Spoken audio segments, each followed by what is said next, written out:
você. Num primeiro momento, como é que isso chega a você? Você acha que Moraes ultrapassou os limites? Está no rito, não está? Qual é o impacto disso na política e na história do nosso país, Josias?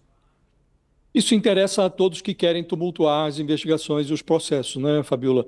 Disso não vai resultar a conversão do bolsonarismo num aglomerado de virgens, de santos, nada disso.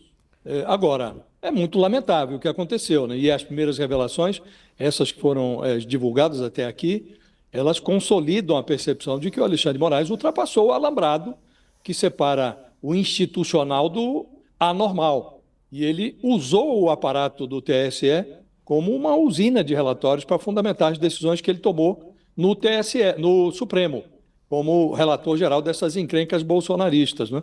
E aí essas anormalidades elas foram produzidas de duas formas. Numa primeira fase, o ministro parecia que se considerava invulnerável, porque passou por cima da cerca. E aí tem umas expressões que foram encontradas nessas mensagens. A certa altura, o juiz Ayrton Vieira, que é auxiliar do Moraes lá no Supremo, disse: use a sua criatividade. Uma mensagem para o funcionário do TSE, o Eduardo Tagliaferro, que é responsável por guerrear, era na ocasião responsável por guerrear lá no TSE contra a desinformação. E ele responde: eu vou dar um jeito. Quer dizer, um pede para usar a criatividade, o outro diz que vai dar um jeito. Aí tem uma outra troca: veja se o ministro vai gostar.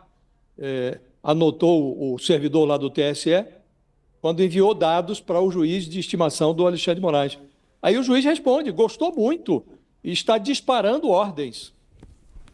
Isto não pode ser considerado como normal, né? Porque demonstra que o Alexandre de Moraes escolhia alvos, pedia informações ao TSE e ele mesmo julgava aquelas informações, né? E, num segundo momento, como eles se deram conta ali, houve um surto de uma síndrome do que estava por vir, e o Alexandre de Moraes, esse seu staff, eles decidiram passar por baixo da cerca. Aí esse tráfico de relatórios ganhou uma aparência formal.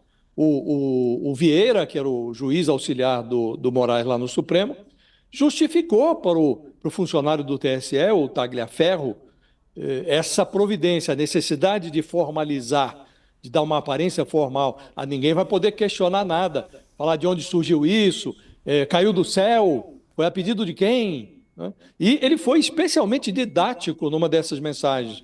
Ele falou: como um juiz instrutor do Supremo manda para alguém lotado no TSE, e esse alguém, sem mais nem menos, obedece, manda um relatório, isso ficaria chato se viesse a público. E ele diz: daria dor de cabeça para o Alexandre de Moraes. E ele foi premonitório. Se alguém for questionar, vai ficar uma coisa muito descarada. E, de fato, ficou descarado. Quando a gente vê essa troca de mensagens, fica tudo muito descarado.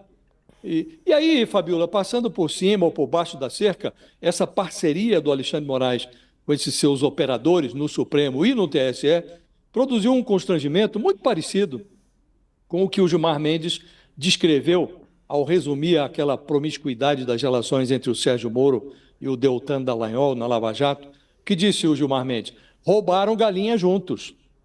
E aqui ficou essa mesma sensação. E fizeram isso, o Alexandre de Moraes e os seus operadores, de forma deliberada. As mensagens mostram que havia método, planejamento. Então, não dá agora o ministro querer dizer: não, está tudo formalizado, mais ou menos, né?